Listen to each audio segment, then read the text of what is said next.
ఈ పుణ్యక్షేత్రానికి శ్రీకాళహస్తి అనే పేరు ఎందుకు వచ్చిందంటే, శ్రీ అంటే సాలిపురుగు, కాల అంటే పాము, హస్తి అంటే ఏనుగు. ఈ మూడు మూగజీవాలు ఆ సర్వేశ్వరుణ్ణి ఎంతో భక్తితో పూజించేటివి.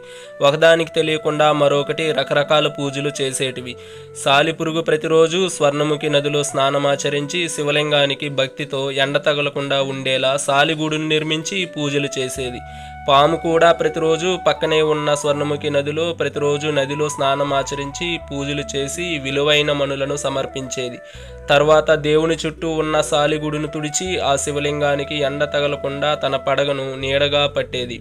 అక్కడే ఒక ఏనుగు స్వర్ణముఖి నదిలో స్నానం చేసి తన తొండంతో నీటిని తెచ్చి అభిషేకం చేసి స్వామివారిని పూజించేది. ఇలా ప్రతిరోజు ఒకదానికి తెలియకుండా మరొకటి పూజలు చేసేవి. ఇలా పూజలు చేస్తుండగా అక్కడ పెట్టిన పూజా ద్రవ్యాలు మారిపోతుండడంతో వాటికి అనుమానం వచ్చింది.